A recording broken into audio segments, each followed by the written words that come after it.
Hello everyone, I am CA Manas Arora और मैं CA intermediate को advance accounts and financial management का सब्जेक्ट पढ़ाता हूँ। तो टाइटल तो आप लोगों ने पढ़ ही लिया होगा, क्या हमारी हैंड राइटिंग हमारे सीए एग्जाम्स में मैटर करती है। अगर मैं इसका जवाब एक लाइन में दूं कि अगर ये हैंड राइटिंग आपके सीए एग्जाम्स में मैटर करती है या नहीं, अगर वो मैटर करती होती तो मैं कभी सीए ना बन पाता। तो इसका मतलब है कि हम जो मर्जी जैसे मर्जी लिखाएं तो हमको मार्क्स मिल जाएंगे। क्या ये बीकॉम का पेपर नहीं है? क्या ये ट्वेल्थ का पेपर नहीं है जहाँ पे extra marks for good hand writing मिलते हैं? माना कि आपकी राइटिंग गंदी हो सकती है, बट आपकी राइटिंग रीडेबल होनी चाहिए। सामने वाले को आपकी राइटिंग देखकर आपका आंसर पढ़ा जाया जा सके, ऐसी राइटिंग होनी चाहिए। तो मैं एक लाइव एग्जांपल में अपने आप को मानता हूँ कि जिसकी हैंडराइटिंग कभी नहीं साफ थी, ना ही कभी होगी, ये मेरे को पता है। बट फिर भी मैंने सीए का एग्ज़ाम पास किया और फर्स्ट अटेम्प्ट में पास किया। तो इसके लिए एक स्ट्रेटेजी है। अगर आपकी हैंडराइटिंग गंदी है या फिर आपको लगता है कि मेरी हैंडराइटिंग में थोड़े से इश्यूज हैं, तो इसमें कोई भी घबराने वाली बात नहीं है, ना ही ये कोई शर्माने वाली बात है। हर एक की राइटिंग साफ सुथरी नहीं हो सकती और ना ही सभी भी एक जैसी हो सकती है। पर हमको सीए तो पास करनी है, हमको सीए तो बनना है, तो उसके लिए हमको थोड़ा सा स्ट्रेटेजिकली चलना होगा कि हम अपनी राइटिंग को कैसे सामने वाले को रीडेबल बनाएं। तो ये जो सीरीज है या फिर ये जो हमारी डिस्कशन है, इसको मैंने 3 पार्ट्स में बांट दिया क्योंकि हमारे 3 तरह के एग्जाम्स होते हैं जो मेरे को लगता है। तो मैंने इनको 3 पार्ट्स में बांट दिया है। ये है पार्ट नंबर 1 उस सीरीज का और बाकी के 2 पार्ट इसको फॉलो करेंगे। तो सबसे पहले हमारे किस तरह के पेपर्स होते हैं?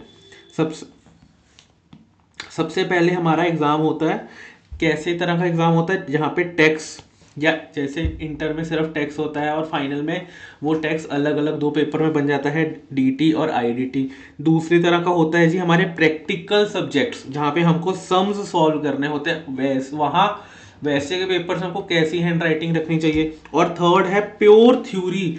इन दोनों में तो फिर बच जाओगे गंदी हैंड राइटिंग के साथ, बट इसमें कैसे बचोगे आप? तो ये तीनों को हम डिस्कस करेंगे कि इन तीनों में आपकी क्या स्ट्रेटेजी होनी चाहिए हैंड राइटिंग को लेके। फटाफट से वीडियो को देखेंगे और ख़त्म करेंगे और देखेंगे कि हमको कैसे स्ट्रेटेजिकली चलना है। तो मैं अपना फाइनल का डायरेक्ट टेक्स्ट का पेपर आपको दिखाऊंगा कि मैंने वहाँ पे कैसी प्रेजेंटेशन करी है जिसकी वजह से मेरे को मार्क्स मिले हैं।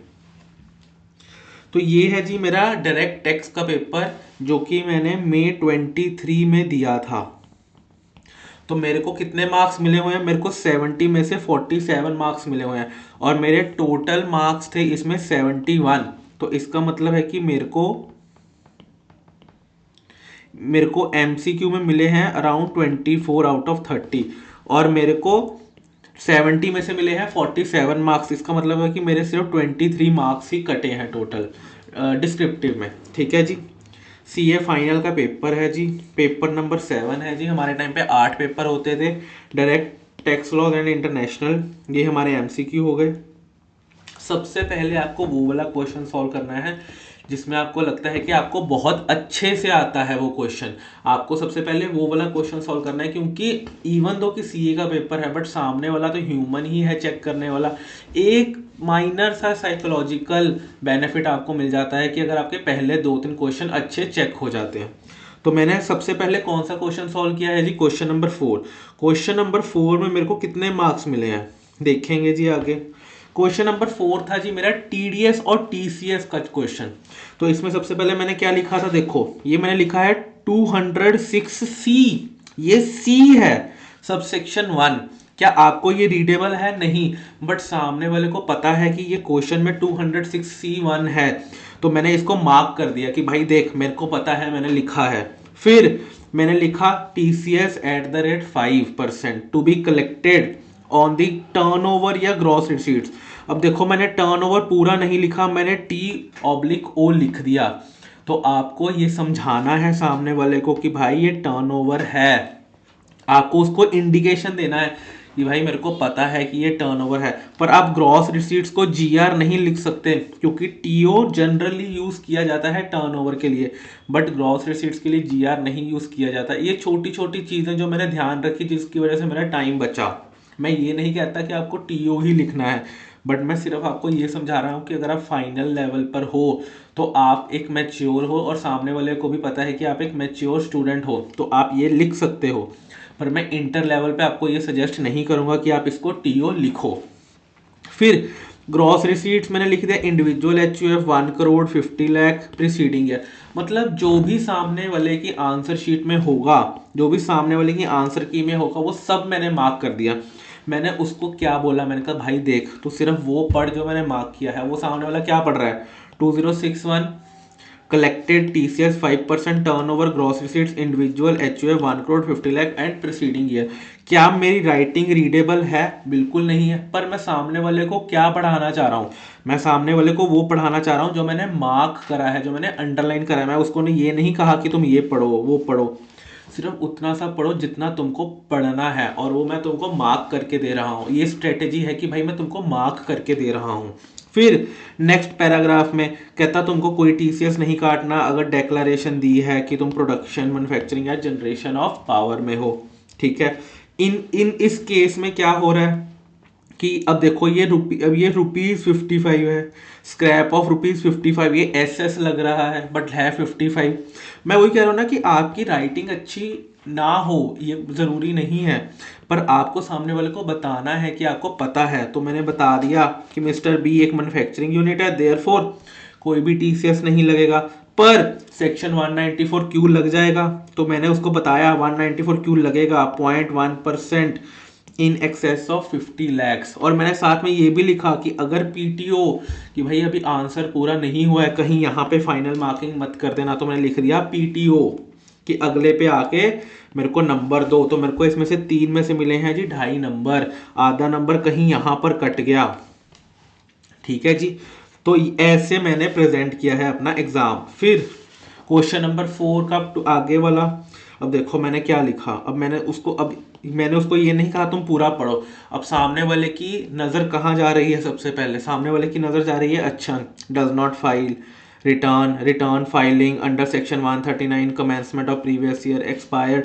फिर मैंने पेनल्टी लिख दी, डिडक्शन ऑफ टीसीएस, मैंने वो सब लिख दिया जो उसके कीवर्ड्स हैं उसकी आंसर शीट में। मैंने उसको ये नहीं कहा तुम पढ़ो, मैंने सिर्फ इतना कहा कि तुमको पता है तुम्हारी सजेस्टेड आंसर में क्या कीवर्ड्स हैं, वो तुमको सब मिलेंगे यहाँ पे।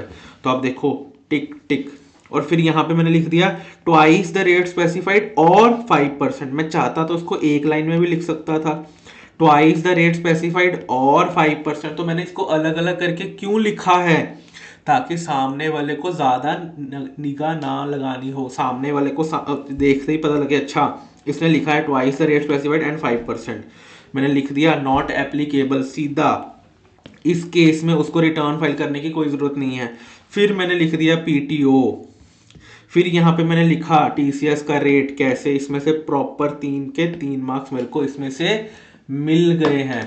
तो इसका मतलब ये है कि आपको राइटिंग का आइडिया लग रहा है कि आपको राइटिंग चाहे आपकी इतनी भी साफ नहीं है, बट इसका मतलब ये भी नहीं है कि आपको नंबर नहीं मिलेंगे।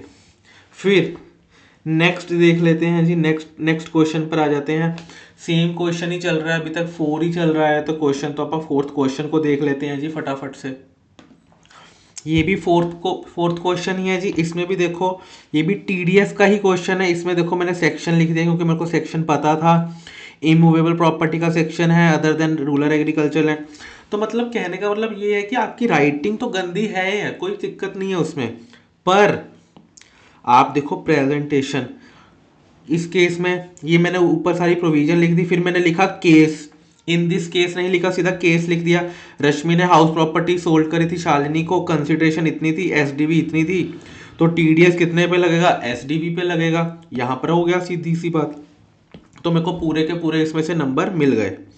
नेक्स्ट 4th बी में देख लो, मैंने देखो अब पूरा नहीं लिखा, मैंने सीधा लिख दिया कैलकुलेशन ऑफ एएलपी। एएलपी क्या होता है, आर्म लेंथ प्राइस होता है, आप फाइनल में पढ़ोगे जो लोग इंटर में हैं। तो मैंने सीधा लिखा परचेजर बाय, ये सीधा मतलब मैं यहाँ पे ये नहीं लिख रहा properly purchases by Shalini private limited. भाई सीधा उसको समझ में आना चाहिए कि भाई आंसर क्या आ रहा है, ये सब सेकेंडरी है। अब आप खुद देखो एग्जामिनर ने टिक कहाँ पे मारा है, यहाँ पे मारा है। एग्जामिनर ने टिक मारा है 28.4 पे यहाँ पर। फिर उसने टिक मारा है 1.6 पे। उसने ये नहीं देखा मैंने क्या करा है क्या नहीं करा, मैंने यहाँ पे क्या लिखा है क्या नहीं लिखा, उसने देखो टिक कहाँ पे मारा, आप टिक देखो एग्जामिनर का। फिर नेक्स्ट, फिर मैंने उसके बाद क्या लिखा, बी पॉइंट जो मैंने उसने टिक करा हुआ है, एट द एंड उसने टिक कहाँ मारा, नो डिडक्शन अलाउड। क्या यहाँ पे उसने कहीं टिक मारा, नहीं, बट ये फिर भी मैंने लिख के दिया इनकम एनहेंस हुई है उसकी, चैप्टर 6A। ये सब मैं उसको लिख के दे रहा हूँ कि भाई तू देख ले, मेरे को आता है, तेरे को मेरी राइटिंग में घुसने की जरूरत नहीं है, तू सिर्फ उतना ही देख जितना मैं तेरे को दिखाना चाहता हूँ। वैसे ये वाली स्ट्रेटेजी होनी चाहिए आपके टेक्स्ट के एग्जाम के लिए। तो आपको ऐसे ही आगे भी आपको ऐसे ही चलते जाना है, बट आपको ध्यान के रखना है जहां आपको सेक्शन नंबर पता है आपको सेक्शन नंबर जरूर लिखना है और हाईलाइट करना है।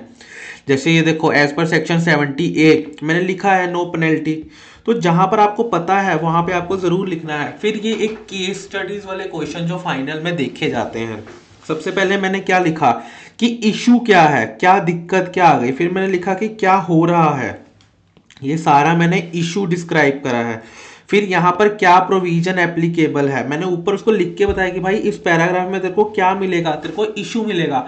और कभी भी बड़े बड़े पैराग्राफ्स आपको नहीं बनाने हैं, आपको छोटे छोटे पैराग्राफ्स बनाने हैं, जैसे ये 3-3 4-4 लाइन के, 3 लाइन का, ये वाला छोटे छोटे पैराग्राफ। और अगर आपका आंसर रहता है तो पीटीओ लिखो, फर्क कुछ नहीं पड़ रहा है, एक प्रेजेंटेशन का पॉइंट है। और आपने जब भी कट करना है तो आपने सिर्फ एक लाइन से कट कर देना है, आपने ऐसे नहीं करना, या फिर आपने ऐसे नहीं करना, ऐसे ऐसे कांटे नहीं मारने, गंदा लगता है। आपको सिर्फ सिंपल एक नॉर्मल कट कर देना है। आगे जाके आपको वही बताना है सुप्रीम कोर्ट ने क्या बोला था, एनालिसिस और कंक्लूजन क्या है, ये सारा कुछ आपको यहाँ पे बताना है। और अभी भी आंसर खत्म नहीं हुआ, पीटीओ। फिर नेक्स्ट सेम तरह का पार्ट है ऐसे का, इशू बता दिया, प्रोविजन बता दी। अब मैंने यहाँ पे ये नहीं लिखा इशू इन्वॉल्व, मैंने पूरा नहीं लिखा, मैंने उसको हाईलाइट कर दिया कि ये इशू है, क्योंकि भाई इससे भी तो टाइम बचा ना। अगर मैं इन्वॉल्व लिखता, मैंने इससे अच्छा इसको ऐसे गोला ही मार दिया। फिर मैंने प्रोविजन को ऐसे गोला मार दिया।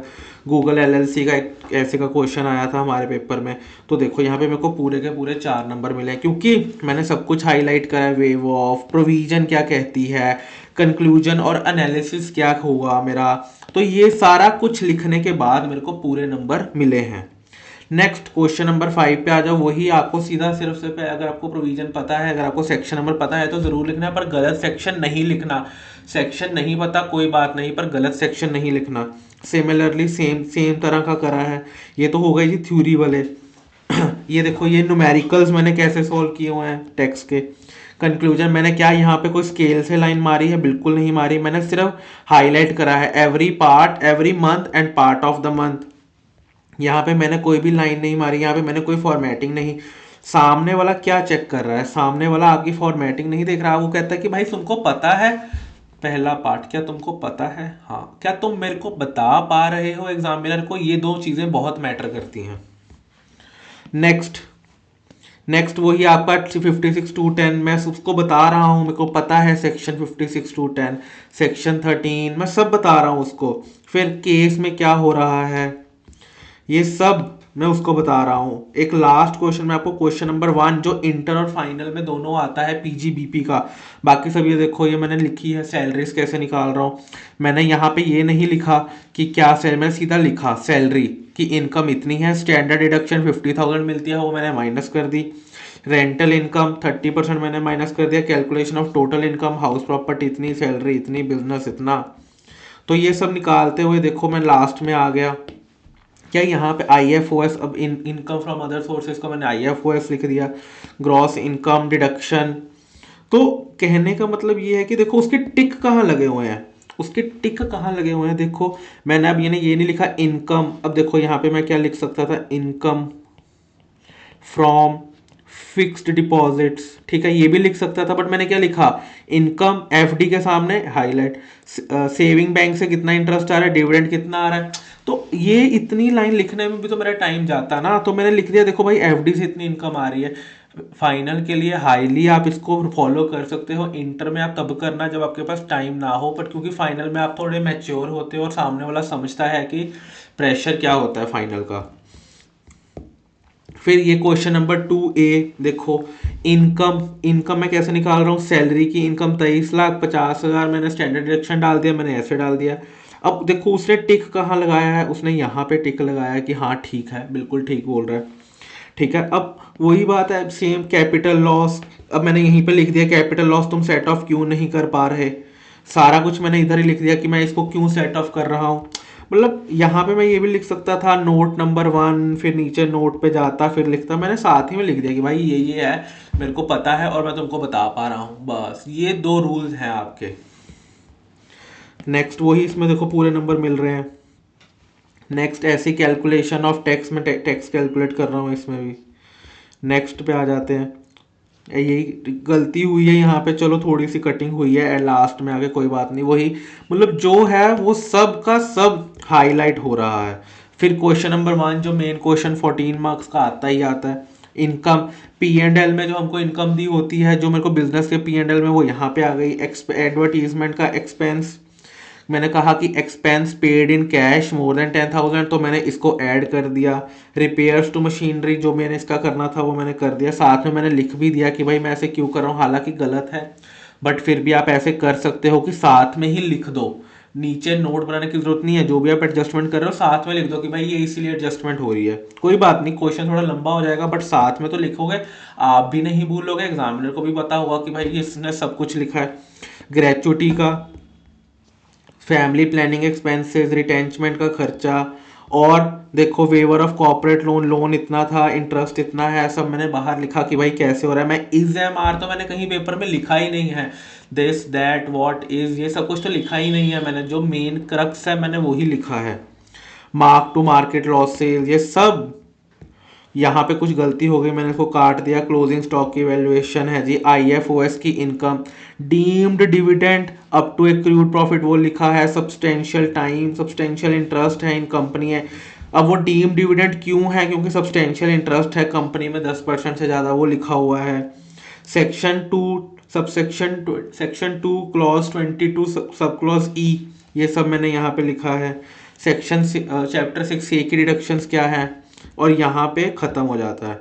तो वही बात है कि देखो सबसे पहले मैंने कौन सा क्वेश्चन सॉल्व किया था, सबसे पहले अब आपको देख लेते हैं जी, सबसे पहले मैंने कौन सा क्वेश्चन सॉल्व किया था, क्वेश्चन नंबर 4 सॉल्व किया था, और मैंने कहा था जो क्वेश्चन आपको सबसे अच्छा आता है आपको वही सॉल्व करना है। तो देखो मेरे को सबसे ज़्यादा मार्क्स किस क्वेश्चन में मिले हैं, क्वेश्चन नंबर 3 में 13 मिले हैं, और क्वेश्चन नंबर 4 में 11.5 मिले हैं, मतलब 12 नंबर मिले हैं मेरे को 14 में से, और 3 में मिले हैं मेरे को 13 आउट ऑफ 14। तो ये 2 क्वेश्चन मैंने सबसे पहले किए हैं, इसकी वजह से क्या हुआ, एक तो मेरा कॉन्फिडेंस ऊपर हो गया, और एग्जामिनर को साइकोलॉजिकली एक एज मेरे को मिल गया। अगर आप चाहते हो कि ये PDF मैं आपको शेयर करूं, तो आप मेरे को मेरे टेलीग्राम पे या इंस्टाग्राम पे मेरे को मैसेज कर सकते हो, तो ये मैं PDF आपके साथ शेयर कर दूंगा। ठीक है जी, बाकी पार्ट 2 और पार्ट 3 भी इसका आएगा, तब तक के लिए आप स्टे ट्यून रहिए, और इस वीडियो को लाइक करिए, और अपने सारे उन दोस्तों के साथ शेयर कर दीजिए जिनके अटेम्प्ट है अभी आने वाले टाइम में।